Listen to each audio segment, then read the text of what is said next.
Hi guys, మన channel 1000 సబ్స్క్రైబర్స్కి చాలా దగ్గరలో ఉంది. సో వీడియో ఓపెన్ చేసిన ప్రతి ఒక్కరు సబ్స్క్రైబ్ చేసుకోండి. అండ్ లాస్ట్ వీడియోకి నేను ఒక 10K వ్యూస్ ఎక్స్పెక్ట్ చేశాను, కానీ ఇంకా ఆ వీడియో 3K వ్యూస్ కూడా దాటలేదు. సో నా రిక్వెస్ట్ ఏంటంటే మీరు వీడియోని లైక్ చేసి మీ ఫ్రెండ్స్కి కూడా షేర్ చేయండి.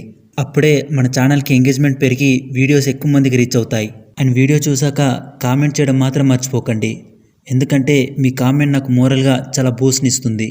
ఇక స్టోరీలోకి వెళ్ళిపోదాం.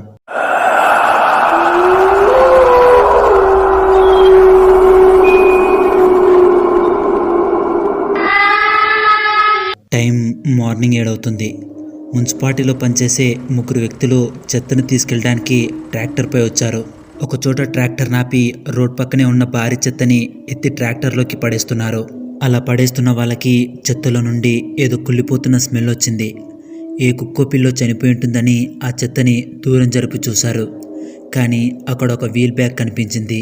ఆ వీల్ బ్యాగ్ ఏదో 2 రోజుల క్రితమే కొన్నట్టు చాలా కొత్తగా ఉంది. ఆ బ్యాగ్ను చూసిన మున్సిపాలిటీ వాళ్ళు ఇంత కొత్త బ్యాగ్ని ఇక్కడ ఎవరు పడేసుంటారని ఆ బ్యాగ్ని పైకి లాగారు. ఆ బ్యాగ్లో ఏదో ఉన్నట్టు చాలా బరువుగా ఉంది. దాంతో ఆ మున్సిపాలిటీ వాళ్ళకు ఏదో తేడా కొట్టింది. ఆ బ్యాగ్లో ఖచ్చితంగా ఏదో ఊహించిందే ఉంటుందని ఆ బ్యాగ్ జిప్ని ఓపెన్ చేశారు.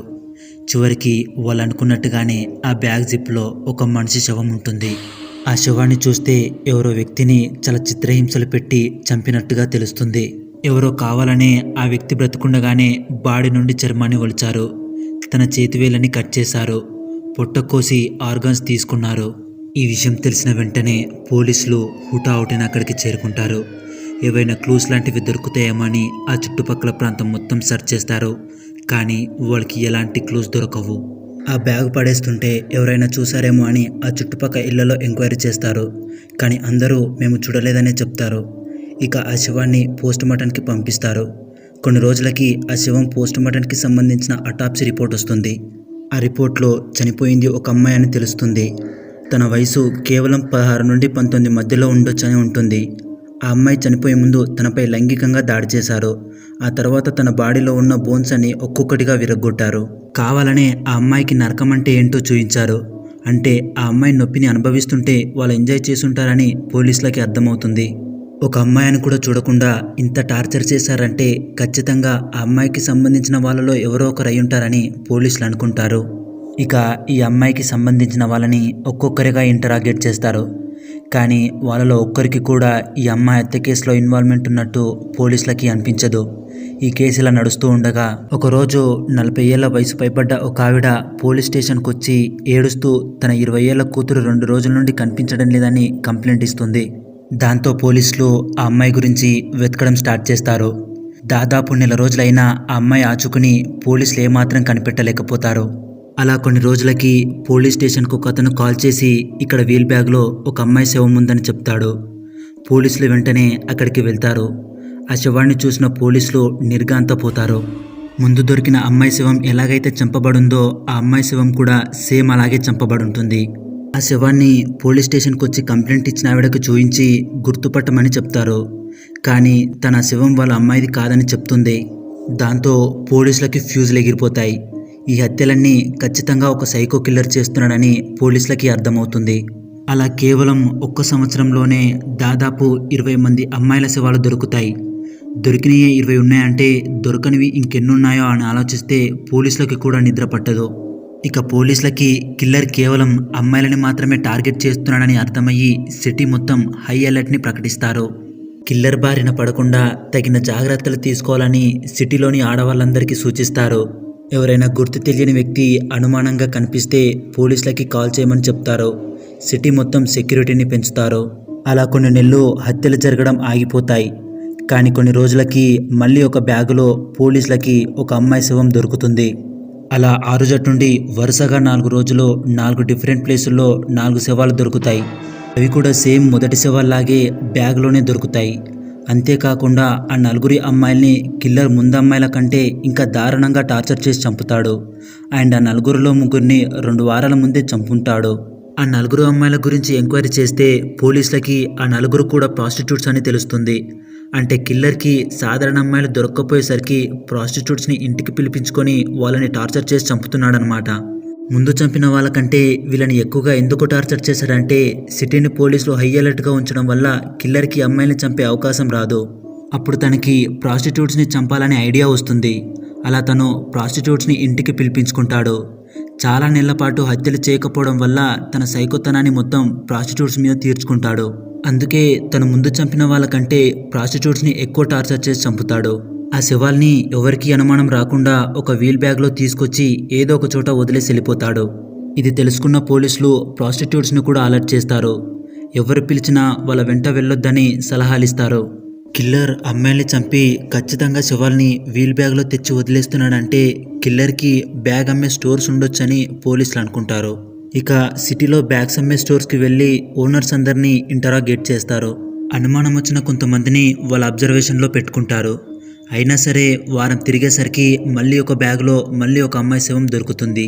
ఈ హత్యలు చూసిన పోలీసులకి అసలు కిల్లర్ ఇంతమంది అమ్మాయిని ఎలా చంపగలుగుతున్నాడో ఏమీ అర్థం కాదు. ఇక పోలీసులందరూ ఒక చోట సమావేశమయ్యి ఈ కిల్లర్ని ఎలా పట్టుకోవాలనో ఆలోచిస్తూ ఉంటారు.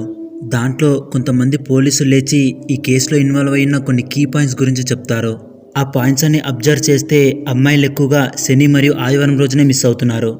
అంటే కిల్లర్ వారమంతా పనిచేసుకుంటూ తనకు హాలిడే ఉన్న టైంలో అమ్మాయిల్ని కిడ్నాప్ చేస్తున్నాడు. కానీ అసలు ఆ కిల్లర్ ఎక్కడ పని చేస్తుంటాడు, ఏం పని చేస్తుంటాడు, అసలు తను ఈ సిటీకి సంబంధించిన వాడేనా లేక వేరే ఎక్కడి నుంచో వచ్చి ఇక్కడ హత్యలు చేసి వెళ్తున్నాడా? ఈ ప్రశ్నలకు మాత్రం పోలీసుల దగ్గర ఎలాంటి జవాబు ఉండదు. ఇదిలా ఉండగా ఒకరోజు రాత్రి టైం 10 అవుతూ ఉంటుంది. తన బాయ్ ఫ్రెండ్ పార్టీకి తీసుకెళ్తా అని చెప్పడంతో ఒక అమ్మాయి ఒంటరిగా రోడ్ పక్కన నించొని తన బాయ్ ఫ్రెండ్ కోసం వెయిట్ చేస్తూ ఉంటుంది. ఆ స్ట్రీట్ మొత్తం చాలా ఖాళీగా ఉంది. వెహికల్స్ కూడా పెద్దగా తిరగట్లేదు. ఎక్కడో దూరాన కుక్కలరుస్తున్న శబ్దం తప్ప ఆ స్ట్రీట్ మొత్తం చాలా సైలెంట్గా ఉంది. అప్పుడే ఆ స్ట్రీట్లోకి ఒక వ్యక్తి ఎంటర్ అవుతాడు. తను 6 ఫీట్ హైట్ ఉండి బ్లాక్ కలర్ వులెన్ కోట్ వేసుకొని ఉంటాడు.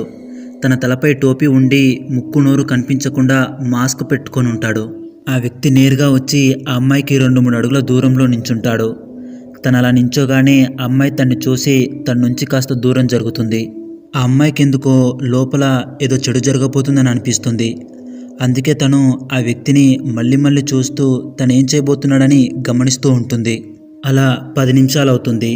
ఇక ఆ వ్యక్తి అక్కడి నుండి వెళ్ళిపోతాడు. దాంతో ఆ అమ్మాయి అమ్మయ్య అనుకొని రిలాక్స్ అవుతుంది. తన బాయ్ ఫ్రెండ్ ఇంకా రాకపోవడంతో ఫోన్ తీసి తనకి కాల్ చేయడానికి ట్రై చేస్తుంది. ఫోన్ రింగ్ అవుతూ ఉంటుంది.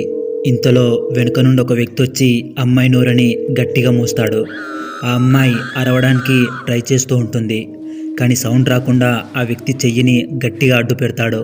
అలా ఆ అమ్మాయిని అక్కడి నుండి బలవంతంగా లాక్కెళ్తూ ఉంటాడు. ఇంతలో బైక్పై అక్కడికి ఆ అమ్మాయి బాయ్ ఫ్రెండ్ వస్తాడు. తన గర్ల్ ఫ్రెండ్ని బలవంతంగా లాక్కెళ్తున్న ఆ వ్యక్తిని చూసి బండి దిగి వెళ్ళి వెనకాల నుండి బలంగా ఆ వ్యక్తిని తలపై కొడతాడు. దాంతో ఆ వ్యక్తి కింద పడతాడు. ఆ అమ్మాయి తన బాయ్ ఫ్రెండ్ వెనకాలకి వెళ్ళి నించొని స్లోగా కింద పడ్డ ఆ వ్యక్తిని చూస్తుంది. ఆ వ్యక్తి ఇంకెవరో కాదు, ఇంతకుముందు తన పక్కనొచ్చి నించున్న వ్యక్తి. ఇక ఆ వ్యక్తి లేచి తన కోట్లో నుండి కత్తిని తీసి తన బాయ్ ఫ్రెండ్పై అటాక్ చేస్తాడు. కానీ తన బాయ్ ఫ్రెండ్ ఒక బాక్సర్ కావడంతో ఆ వ్యక్తి అటాక్ని డిఫెన్స్ చేసుకొని తిరిగి ఆ వ్యక్తిపై అటాక్ చేస్తాడు. దాంతో ఆ వ్యక్తి అక్కడి నుండి పారిపోతాడు. కత్తితో అటాక్ చేయడం వల్ల తన బాయ్ ఫ్రెండ్కి కొన్ని మైనర్ ఇంజరీస్ అవుతాయి. ఇక వాళ్ళు అక్కడి నుండి పోలీస్ స్టేషన్కి వెళ్ళి వాళ్ళపై అటాక్ చేసిన వ్యక్తిపై కంప్లైంట్ ఇస్తారు. ఆ అటాక్ గురించి విన్న పోలీసులకి వీళ్ళపై అటాక్ చేసింది సైకో కిల్లరే అని అర్థమవుతుంది. దాంతో ఒక ఆర్టిస్ట్ని పిలిపించి తనతో ఒక ఇమాజినరీ బొమ్మని గీస్తారు. ఆ బొమ్మని చుట్టుపక్కల అన్ని పోలీస్ స్టేషన్కి పంపించి సెర్చ్ చేయండి అని చెప్తారు. పోలీసులు ఆ వ్యక్తి కోసం సీక్రెట్గా సివిల్లో ఉండి సెర్చ్ చేయడం మొదలు పెడతారు. అలా ఒకరోజు రాత్రి సమయంలో సేమ్ అవే పోలికలతో ఒక వ్యక్తి వెళ్ళడం సివిల్లో ఉన్న 2 పోలీసులు చూస్తారు. ఇక తన్ని ఆ 2 పోలీసులు స్లోగా ఫాలో అవుతూ వెళ్తారు. కానీ ఆ వ్యక్తి ఆ 2 పోలీసులను గమనించి వాళ్ళ నుండి ఫాస్ట్గా పరిగెడతాడు. పోలీసులు కూడా ఆ వ్యక్తి వెంబడే ఫాస్ట్గా పరిగెడుతూ ఉంటారు.